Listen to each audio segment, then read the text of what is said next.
Hey there, folks. I'm Kaiser Neko, and welcome back to the episode breakdown. This is episode 44, and you guys, I'm really excited about this one. This episode's got a lot going on in it. The opening bit alone could fill a video. It's also one of my favorite episodes of the series, and my favorite of the season so far. Alright, now here's the timeline. Funny enough, this one's actually not that sizable, all things considered. But that's partially because I've learned, thanks to many of my viewers informing me, of how to use nested sequences.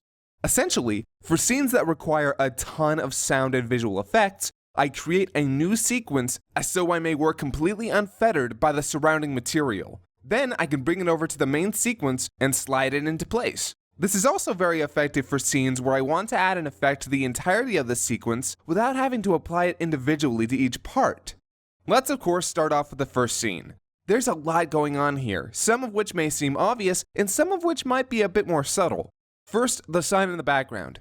Of course, I created these signs in Photoshop. They're rather plain, but I wanted to capture the mundane nature of road signs. But the big effort was getting Cell to walk in front of it and turn his head.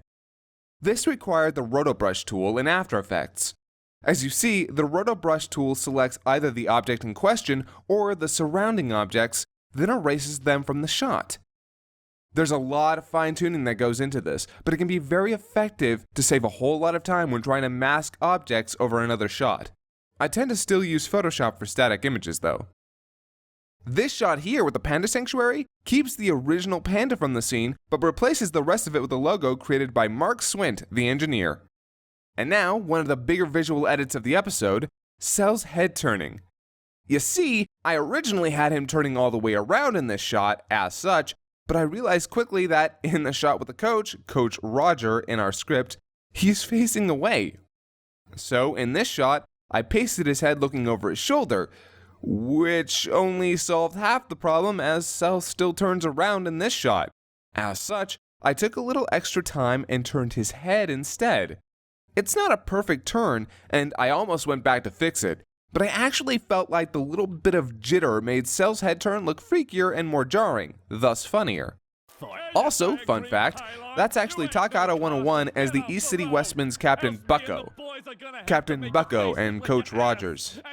If you get the reference, good for you. Part of the joke here is actually that in the original scene in the dub, Damian Clark, voice of Cell, played them both. Also, this dude over here is the subject of a simple mosaic. If we remove the mosaic, my video gets pulled for obscene content. Lastly for this scene, the music in the background is a cover of Jeepers Creepers by the Pupini Sisters. Why? It's actually an obscure reference to the movie Jeepers Creepers 2. Also, it keeps in line with a running theme we're building with Cell and Oldies music. Now, post-intro, we have the scene with Piccolo here. Editing the lip flaps for this scene was especially tough because of the moving debris and the flashing lights.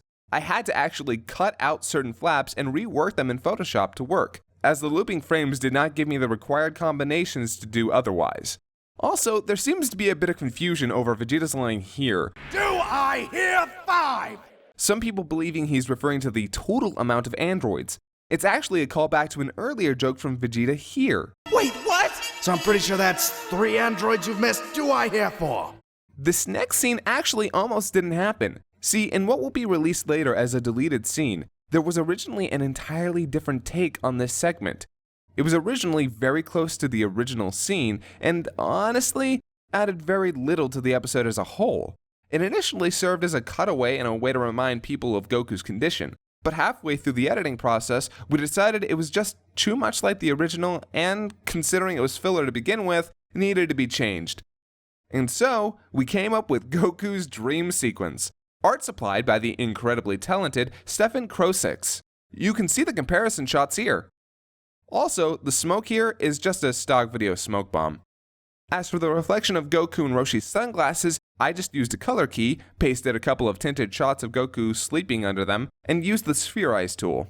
And yes, that is Chemical Bomb by the Aquabats in the background. Why? Well, there's always a song playing over Roshi's radio, and I just thought it fit. I also gave Cell some eyelids here to accentuate his frustration. Nothing all that new or impressive, but I thought I'd cover it. Now, this scene here was a lot of fun to put together, but there's one part in particular that's left a bunch of people curious. See, when Trunks points out Android 17 and 18's original names, as well as Android 16's design concept, he's actually pulling from a couple of 2014 Q&As featured in the new Dragon Ball full-color graphic novels, where Akira Toriyama himself sat down to dish some previously unknown details. Lapis and Lazuli are, according to the creator, 17 and 18's real names respectively, and Android 16 is apparently modeled after Dr. Gero's son, who was a soldier in the Red Ribbon Army but was killed by an enemy bullet. Thanks to the folks over at Kanzenshuu for their efforts in translating these Q&As. Now we're all learning, yeah! And finally, this last scene is one of my favorites in the show. We've never done something quite like it before, and it took me a while to get the right music placement, sound effect mix, and visual cues. Actually, there's a couple of big visual edits here too, as well as a very obscure reference to an older joke. One of the visual edits involves the clothes of the man Cell absorbs in this shot here. See, originally, the clothes belonged to a man completely separate from this gentleman here.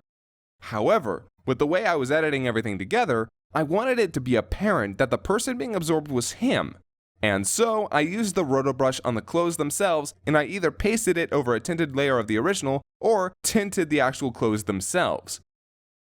The second visual edit and reference is the restaurant seen here. The name of the restaurant was originally Sam Sam, but I wanted to make it something more unique and relevant. I changed the name to L'Anus Serré, which, if you know your French or are familiar with Google Translate, means the tight anus or tight ass. But this is actually a reference to episode 31, where Marin asks if Krillin has made reservations at the restaurant. Oh, and I hope you remember to make those reservations for Le New Serré at 7:30. I hear they're very uptight. Lastly, thanks to both Rice Pirate and Chris Zito for their hard work during the radio segment. Their performances made this scene.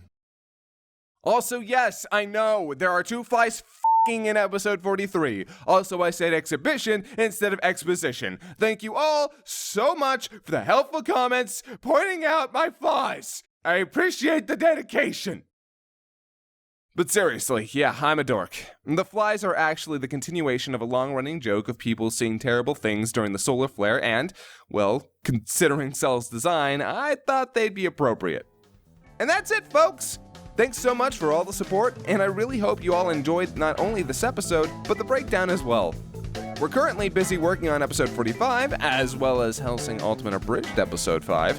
And if you're still wondering about Attack on Titan Abridged, it's still on indefinite hiatus. If you want to know why, please check out the TFS News for May 20th. We cover all the details there. In the meantime, please do check out our latest TFS gaming videos. We're actually putting up a ton of new TFS plays, not just Krillin and Vegeta and Nappa. Also, we're gonna have some big shirt designs coming out soon. Thanks to all of you for your support so far.